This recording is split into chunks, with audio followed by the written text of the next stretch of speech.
bright and early to report on that voting that is continuously underway as we mark that 2024 national and provincial election, a crucial election where we are already seeing a number of historic changes taking place. Now, we could paint the picture for the viewers early this morning so that they can see what this leaderboard is looking like as we speak now, Sakina. As you can see, we have 51.92% of those voting VDs rather is complete, and the total valid votes is just over 7 million that have been counted. Of course, if we look there at the national ballot, the ANC continues to enjoy that lead. However, we have seen that growth, or rather significant results, coming from that new formation that is Umkhonto we Sizwe Party. And I think for the first time in witnessing national and provincial elections, there are a number of provinces that are at risk for the governing party that has enjoyed governing most of the provinces in the country except for the Western Cape, of course. KwaZulu-Natal, obviously the MK party is leading significantly there.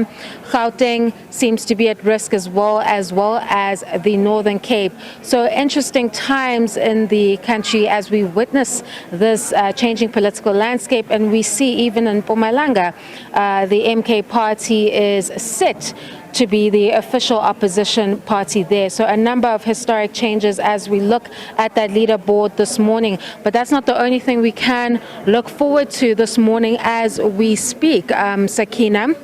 We have a number of things that are going to be taking place today on the sidelines of this historic election. We do expect that the Umkhonto we Sizwe Party, its founder rather, Jabulani Khumalo, is expected to go to the electoral courts today to challenge the IEC's recorder of former President Jacob Zuma as the leader of the MK party. I doubt that it will have any significant impact on the 2024 elections. However, it does speak to the internal squabbles or leadership battles of this new formation that is obviously going to play a critical role in the new changing political landscape that we'll see in South Africa following the 2024 national and provincial elections.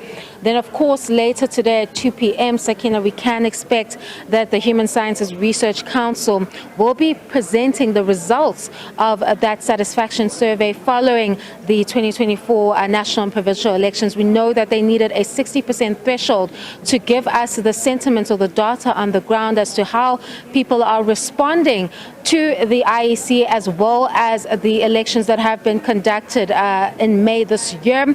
Remember, they looked at over 300 voting stations and they randomly selected 50 people, a representative sample, to get them to answer these forms and answer a number of questions that will give us a roundup picture of the sentiment of South Africans as they've turned up in their numbers to participate in the 2024 national and provincial elections. So it'll be quite interesting to see what data comes out of that later today at about 2 p.m.